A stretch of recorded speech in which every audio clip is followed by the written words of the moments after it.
नमस्कार, रामजी राम। मैं गणेश कुलेरिया, आपका स्वागत है। आज हम पढ़ने जा रहे हैं मेटा टैग्स के और अलग अलग पॉइंट्स हैं उनके बारे में। कल हमने पढ़ा था last class Meta title, Meta description के बारे में कि किस तरीके से मेटा टाइटल और डिस्क्रिप्शन बनाए जाते हैं। आज की क्लास में हम देखेंगे जो बाकी के मेटा टैग्स हैं, जैसे कि Meta robots, Meta viewport, Meta keywords और उसके अलावा सोशल मेटा टैग्स के बारे में भी। बोनस के पॉइंट के तौर पे आपको मॉडिफायर कीवर्ड्स के बारे में भी देखने को मिल सकता है। तो चलते हैं स्क्रीन पर। सबसे पहले ये देख लेते हैं कि हम आज की क्लास में क्या पढ़ने वाले हैं। तो जैसा आपको स्क्रीन पे दिख रहा है, Meta robots, Meta viewport, Meta keywords, social Meta tags and modifier keywords. Google drive के अंदर गूगल डॉक्यूमेंट और स्प्रेडशीट ओपन कर लेते हैं। इसके अंदर मैंने आपको दिखाया था कि स्लग किस तरीके से बनाए जाते हैं और टाइटल बनाने हो तो किस तरीके से हम टाइटल बना सकते हैं, और एक डिस्क्रिप्शन भी बनाकर मैंने आपको वहाँ पे बताया था। देन उसके बाद में अभी हमारा जो अगला टॉपिक है वो है मेटा रोबोट्स, यानी कि मेटा रोबोट्स किस तरीके से काम कर सकते हैं और किस तरीके से हमें बनाना होता है। यहाँ पे हम क्या करेंगे, एक स्टैटिक वेबसाइट फाइंड करेंगे और एक कस्टमाइज वेबसाइट। natureq.com वेबसाइट अब तक रेडी नहीं है, इसलिए मैं वहाँ पे आपको मेटा रोबोट्स नहीं बता सकता हूँ, लेकिन फिर भी हम क्या करेंगे, इस वेबसाइट के डोमेन पर एक बार विजिट करके देखते हैं कि इसका जो भी मेटा रोबोट्स है वो कौन सा है, किस तरीके का। देन वेबसाइट पे जाने के बाद में व्यू पेज सोर्स पे क्लिक करना है या फिर कंट्रोल यू पे क्लिक कर सकते हैं। लाइन ग्रैब पे करने के बाद में मतलब एक लाइन में जो भी कंटेंट लिखा हुआ वो सिंगल रो में आ जाए। कंट्रोल एफ और रोबोट्स सर्च करते हैं तो यहाँ पे कोई भी रोबोट नाम से कोई भी कंटेंट नहीं लिखा गया है, कोई भी कोडिंग यहाँ पे अवेलेबल नहीं है। ठीक है, तो यहाँ पे हम क्या करेंगे, कोई और वेबसाइट ओपन कर लेते हैं। जैसे कि मैं मेरी ही वेबसाइट ओपन कर लेता हूँ, हमारी कंपनी की ganeshkuleria.com वेबसाइट मैंने यहाँ पे ओपन की। देन उसके अंदर हम सबसे पहले आइडेंटिफाई करेंगे कि मेटा रोबोट्स कौन कौन से किस तरीके से वर्क करते हैं। तो राइट क्लिक करके हम करेंगे व्यू पेज सोर्स पे क्लिक। व्यू पेज सोर्स पे क्लिक करने के बाद में कंट्रोल एफ करके आप रोबोट्स फाइंड कर सकते हैं। ठीक है, और उसके अलावा आप यहाँ पे ये फाइंड कर सकते हैं HTML के बाद हेड, और हेड टैग के अंदर यानी कि हमारी वेबसाइट में हेड टैग 4th लाइन में ओपन हो रहा है और क्लोज कौन सी लाइन में हो रहा है वो भी हम देख लेते हैं। यहाँ पे एक हेड टैग क्लोज हो रहा है यहाँ पे 152 नंबर लाइंस के अंदर। लाइन रैप कर देते हैं ताकि इजीली पता चले। यहाँ पे रहा हेड क्लोज का टैग, ठीक है, और ये रहा हेड ओपन। तो यहाँ पे मेटा व्यूपोर्ट फर्स्ट लाइन है, मेटा रोबोट्स की भी। ठीक है, तो जैसा कि मैंने सिंटेक्स में आपको बताया था, meta name equal to robots, then content के अंदर इंडेक्स और फॉलो। आप जो भी लिखना चाहे वो इस तरीके से लिख सकते हैं। जो भी आगे का डेटा लिखा हुआ है वो आपको ज़्यादा यूज करने की जरूरत नहीं है। उसको हम किस तरीके से कर सकते हैं, तो हम यहाँ पे पहले लिख लेते हैं मेटा रोबोट्स और उसके अंदर meta name equal to robots, content के अंदर इंडेक्स फॉलो। जैसा कि अब यहाँ पे दो चीज रहती है, आप सिंगल कोट्स में भी लग सकते हैं और डबल कोट्स में भी आप इस कंटेंट को लिख सकते हैं। तो डिपेंड करता है, वो तो कोई भी कोर्स हो, कोई भी लैंग्वेज हो, उस पर डिपेंड करता है। अगर आप कस्टम बना रहे हो तो आप डबल कोट्स में ही ज़्यादातर आपको लिखने को मिलेगा। और ये वेबसाइट वर्डप्रेस में बनी हुई है तो यहाँ पे सिंगल कोट्स में भी आपको यहाँ पे दिख रहा है। तो हम वेबसाइट के थ्रू ही चल रहे, तो meta name equal to robots और कंटेंट के अंदर इंडेक्स फॉलो लिखा हुआ है। और कौन कौन सी कंडीशन बन सकती है, तो सबसे पहली हो चुकी है इंडेक्स और फॉलो। तो हम क्या करते हैं, इंडेक्स नहीं करना है तो नो इंडेक्स और फॉलो। उसके बाद में हमें लगा कि नहीं, इंडेक्स तो करना है लेकिन नो फॉलो करना है, मतलब कि फॉलो नहीं करना है, खाली इंडेक्स ही करना है। देन उसके बाद में वापस no index comma no follow. यहाँ पे जो 4 कंडीशन बनी हुई है आपके सामने, इन 4 कंडीशन के अंदर जो भी डेटा लिखा जाएगा वो उस हिसाब से रोबोट का जो भी क्रॉलर रहेगा वो क्रॉल करेगा। मैंने थियरिकल कंसेप्ट में मैंने आपको पढ़ाया था कि इंडेक्स फॉलो, नो इंडेक्स का मतलब क्या रहता है। एक बार वापस से बता दूं कि इंडेक्स का मतलब है कि आपकी वेब पेज को इंडेक्स यानी कि सर्च इंजन रिजल्ट पेज के अंदर डिस्प्ले करवाना है या नहीं करवाना। फॉलो का मतलब इस वेबसाइट में जो ये लिंक रखी गई है, अब फॉलो का मतलब है कि अगर आपकी जो भी लिंक है, इस लिंक के अंदर जितनी भी बैक लिंक है या जो भी लिंक्स अवेलेबल है उन सभी लिंक्स को क्रॉल करना है या नहीं करना है, वो सारी चीज। देन नो इंडेक्स का मतलब है कि इस पेज को क्रॉल नहीं करना है, यानी कि सर्च इंजन रिजल्ट पेज पर डिस्प्ले नहीं करवाना है। नो फॉलो का मतलब कि पेज को क्रॉल करवाना है या नहीं करवाना वो अलग बात है, लेकिन उस पेज के अंदर जितनी भी लिंक्स है, चाहे वो इंटरनल हो या चाहे एक्सटर्नल, वो कोई भी लिंक को फॉलो ना करे। तो ये 4 कंडीशन रहती है मेटा रोबोट्स के अंदर कि आपके अपने वेब पेज को किस तरीके से क्रॉल करवाना है। देन उसके साथ ही लिखा हुआ था फर्स्ट रो, वो थी उसकी नेक्स्ट अबाउट रो, वो थी meta viewport. Meta viewport के अंदर है width equal to device width initial scale 1। तो यहाँ पे मेटा व्यू पोर्ट का सिर्फ आपको एग्जांपल दूं तो F12 प्रेस करेंगे या फिर इंस्पेक्ट पे जा सकते हैं राइट क्लिक करके। देन यहाँ पे हम डॉक जो भी साइट चाहिए वो ले सकते हैं। अब यहाँ पे मैं क्या करूँगा, सबसे पहले रिस्पॉन्सिव बना रहा हूँ पूरी की पूरी। ये वेबसाइट ऐसी डिस्प्ले हो रही है आप सभी को, ठीक है। अब ये मान लीजिए 1300 बाई 26 मल्टीप्लाई बाई 497 पिक्सल्स की ये वेबसाइट्स है। अब हम इसे क्या कर रहे हैं, स्मॉल करते जा रहे हैं, यानी कि जो विड्थ की साइज है वो कम करते जा रहे हैं। देखिए विड्थ की साइज कम करता हूँ तो ऑटोमेटिकली रिस्पॉन्सिव हो जाती है। तो यहाँ पे जो होम मेन्यू थी वो हुई होम मेन्यू 1032 पिक्सल, यानी कि 1032 पिक्सल्स पे ही विड्थ की साइज तक ही आपकी ये होम मेन्यू दिखेगी। उसके बाद में ये हाइड होकर हिडन हो जाती है। वहाँ पे अगर आप क्लिक करेंगे तो ही वहाँ से ओपन होती है। अब जिस तरीके से धीरे धीरे हम स्क्रॉल करते रहेंगे रिस्पॉन्सिव ये होती जाएगी। तो इसका मतलब है कि जब आप अपनी वेबसाइट को क्रिएट कर रहे हैं तो वो कितनी रिस्पॉन्सिव है, यानी कि वेबसाइट कितनी ओपन किस तरीके से हो रही है, ठीक है। अब यहाँ पे आपने वेबसाइट ओपन कर ली और उसके अलावा आप यहाँ से डायरेक्टली कोई भी डिवाइस भी सिलेक्ट कर सकते हैं, जैसे कि गैलेक्सी S5 मोबाइल के अंदर किस तरीके से वेबसाइट दिखेगी, या फिर iPad Pro के अंदर किस तरीके से वेबसाइट्स ओपन होगी, iPhone X के अंदर किस तरीके से वेबसाइट ओपन होगी। तो ये सारी चीज रहती है आपकी व्यू पोर्ट के हिसाब से, ठीक है। व्यू पोर्ट ये डिफाइन करता है कि आपकी डिवाइस की विड्थ कितने पिक्सल की है। आगे हम पढ़ेंगे मेटा कीवर्ड्स के बारे में। तो मेटा कीवर्ड्स हर किसी वेबसाइट्स में यूज किए हुए नहीं होते हैं। आप देख सकते हैं किसी भी वेब पेज के अंदर हमने कहीं पे भी मेटा कीवर्ड्स यूज नहीं किए हैं। अब जैसे कि मेटा कीवर्ड की बात है तो वो ना तो गूगल यूज कर रहा है, ना ही बाकी के सर्च इंजन ज्यादा उसे फोकस करते हैं, पर कहीं ना कहीं बाकी के सर्च इंजन उसे इन्वॉल्व कर भी रहे हैं और नहीं भी कर रहे हैं।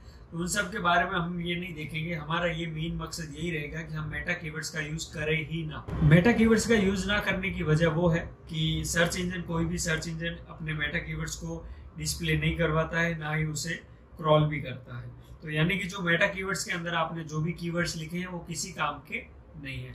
तो यहाँ पे डिपेंड यही रहेगा कि आप जितना हो सके ज्यादा से ज्यादा अपनी वेबसाइट पर बाकी की टास्क पे ही फोकस करें, जैसा कि कंटेंट ऑप्टिमाइजेशन हो गया, कंटेंट किस तरीके से वेबसाइट में यूज कर रहे हैं, उसके अलावा on page SEO, of page SEO, जो भी टेक्निक्स है एसईओ के अंदर वो आपको सारी की सारी यूज करनी है। अब यहाँ पे वेबसाइट में मेटा कीवर्ड्स के बारे में अगर आपको पता कराऊं तो सेम इसी तरीके से लिखा जाता है, जैसे मेटा नेम रोबोट लिखा गया वैसे ही रोबोट की जगह पे आपका आ जाएगा कीवर्ड। कंटेंट के अंदर इस तरीके से कीवर्ड बनेंगे, जैसे कि कीवर्ड 1, कीवर्ड 2, कीवर्ड 3। कीवर्ड 1 और कीवर्ड 2, कीवर्ड 3 ये 3 कीवर्ड यहाँ पे आपने मेंशन कर दिए। तो सर्च इंजन जब भी आपकी वेबसाइट को क्रॉल करेगा तो वो वहाँ पे meta name equal to keyword को वहाँ पे इन्वॉल्व करके देखेगा कि कौन कौन से कीवर्ड अवेलेबल है। लेकिन आज के टाइम में वो चीज अलग हो चुकी है। यहाँ पे क्या हो रहा है कि आपके मेटा कीवर्ड का यूज बिल्कुल भी नहीं किया जाता है। यानी कि अगर आप अपनी वेबसाइट के अंदर या अपने प्रोजेक्ट के अंदर मेटा कीवर्ड ऐड करते हैं तो उसका कोई मतलब नहीं है। लेकिन आपको ये जरूर पता होना चाहिए कि मेटा कीवर्ड का मतलब क्या रहता है और किस तरीके से यूज कर सकते हैं। अब यहाँ पे मेटा कीवर्ड के बाद में बात करें तो नेक्स्ट पॉइंट है वो है हमारा सोशल मेटा टैग। तो सोशल मेटा टैग का सिर्फ मैं आपको एग्जांपल देने जाऊँ तो जो भी सोशल मीडिया वेबसाइट रहेगी वहाँ पे इस लिंक को हमने कॉपी कर लिया। देन हम सबसे पहले फेसबुक को ओपन करते हैं। जब भी आप अपनी सोशल मीडिया यानी कि फेसबुक कोई भी सोशल मीडिया टूल के अंदर अपनी वेबसाइट्स की लिंक पेस्ट करेंगे तो पेस्ट करते ही आपको यहाँ पे एक टाइटल, डिस्क्रिप्शन या जो भी कहे उस तरीके से यूआरएल एक ओपन हो जाएगी, इमेज, इस तरीके की सारी चीज आपको वहाँ पे दिख जाएगी।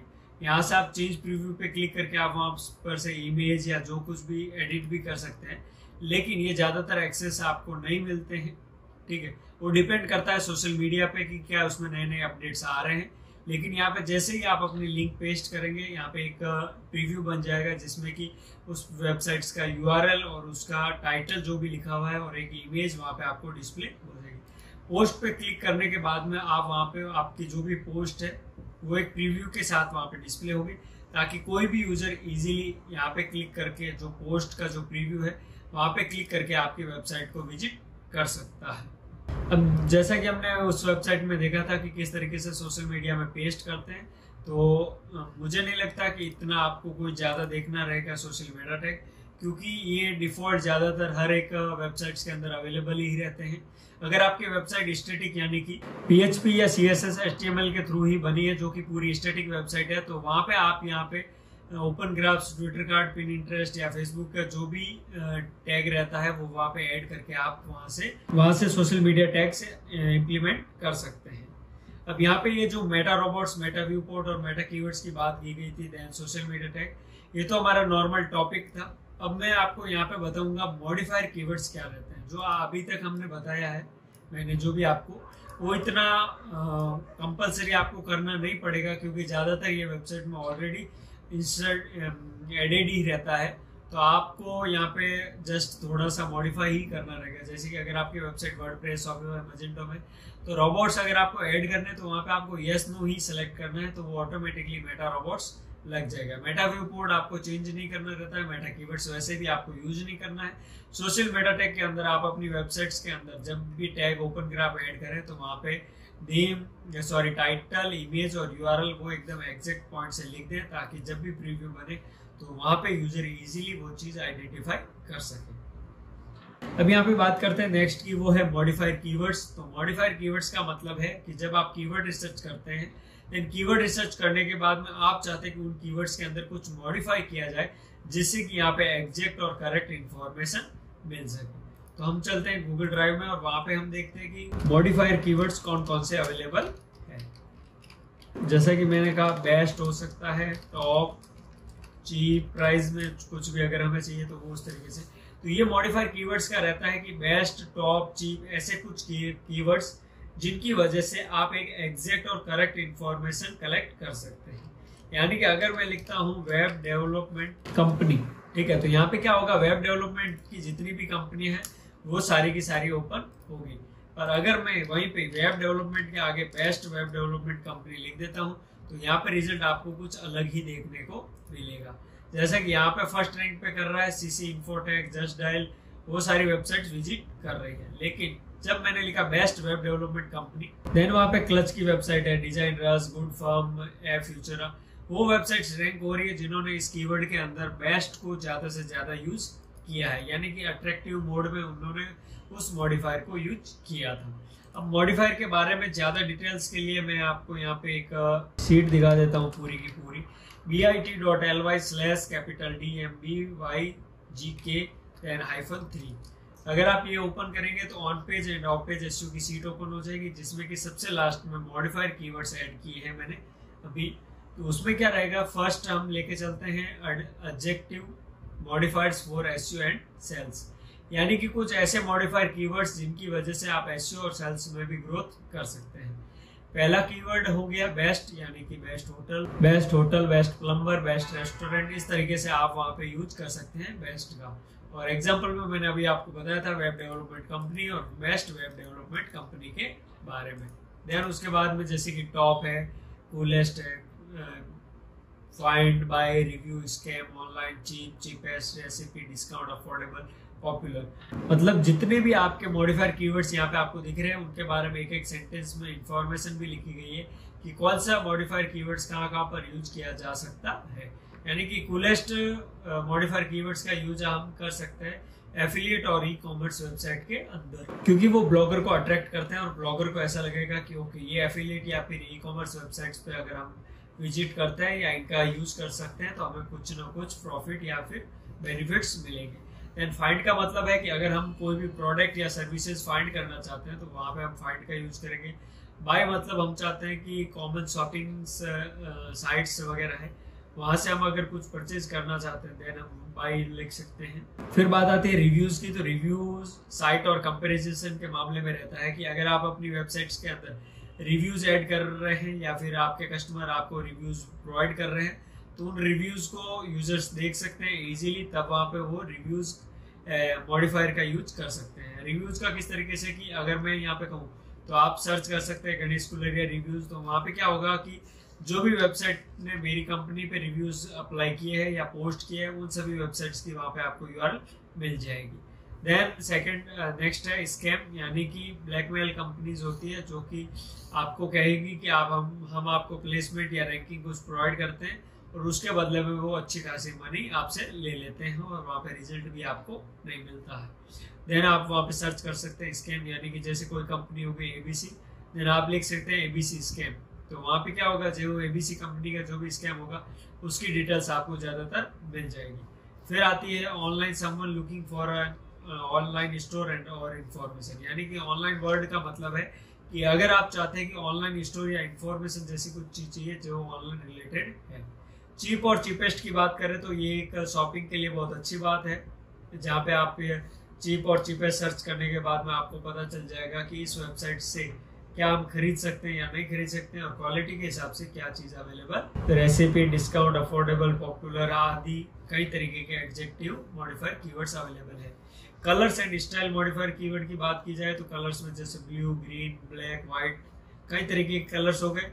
साइज की बात करें तो एल मतलब लॉन्ग, एम मतलब मीडियम, एस मतलब स्मॉल, एक्सएल यानी कि एक्स्ट्रा लार्ज, इस तरीके से साइज भी आप वहाँ पे मेंशन कर सकते हैं। वेट की बात करें तो OZ हो गया, LB, KG, ML एक्सेट्रा, ये वेट काउंट करने के एक मॉड्यूल्स है जहाँ से आपको पता चलेगा कि ये जो भी प्रोडक्ट है वो कितनी वेटेज का है।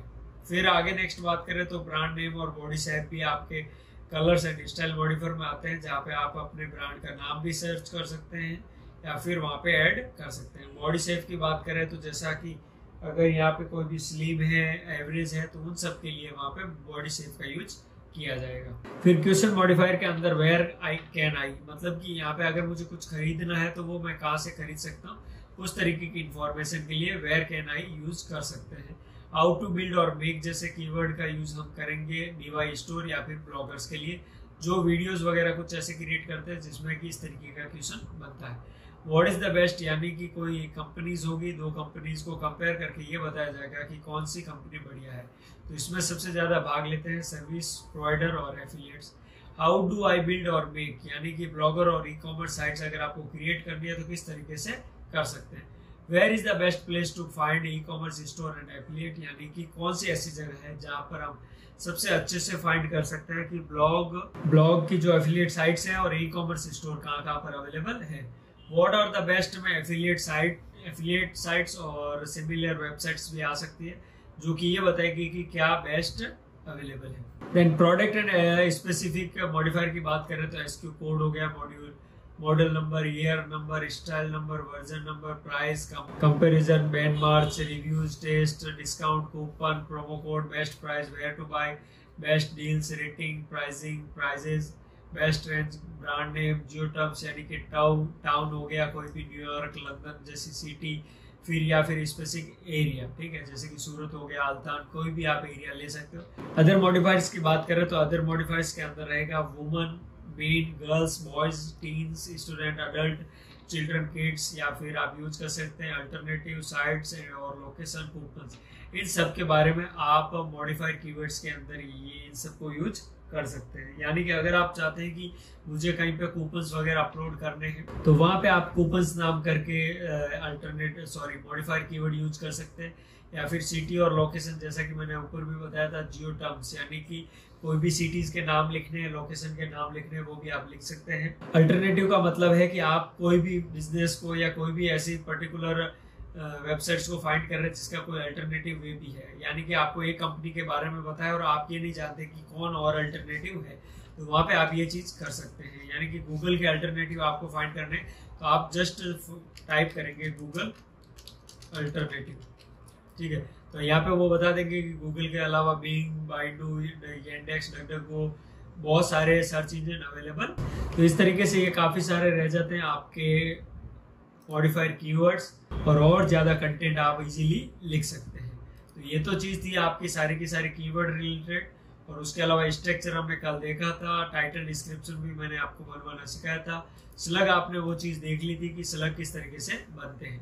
तो ये जो भी आज का मेटा, अदर टैग्स और मॉडिफायर के क्लास थी वो आज स्मॉल ही रहेगी, क्योंकि ज्यादातर टॉपिक वापस थ्योरिकल में ही समझाना पड़ रहा है। तो मुझे नहीं लगता कि इतनी जरूरी है, क्योंकि कुछ ऐसे पॉइंट्स हैं जिनको ज्यादा समझाने की जरूरत नहीं है, वो इजीली वो आप क्रिएट कर सकते हैं। ठीक है, उसके अलावा अगर कुछ भी इश्यू होता है तो मैं आपको आप मुझे डायरेक्टली कांटेक्ट कर सकते हैं। मैं आपको सारे सॉल्यूशंस और जो भी मेरी गाइडलाइंस होगी वो आपको मैं डिस्प्ले करवा दूंगा। ठीक है, तो अगर आपको कुछ भी डाउट हो तो आप मुझसे बेझिझक पूछ सकते हैं, कोई भी सोशल मीडिया या कोई भी कनेक्टिंग प्लेटफॉर्म पर, जहां से आप मुझे कांटेक्ट कर सकते हैं। क्लास आज की स्मॉल ही है, 20-25 मिनट की, लेकिन ट्राई करेंगे कि अगली क्लास ज़्यादा लॉन्ग हो, क्योंकि क्लास का अगर टॉपिक हम अगर कोई नेक्स्ट क्लास का ले लेते हैं तो वो कहीं ना कहीं 10-15 मिनट में कंप्लीट नहीं होगा, और उस वजह से वहाँ पे एक गैप भी रह जाएगा। ठीक है, चलिए फिर आज की क्लास यही समाप्त करते हैं। नमस्कार, राम जी राम, मैं गणेश कुलेरिया आपसे विदा लेता हूँ।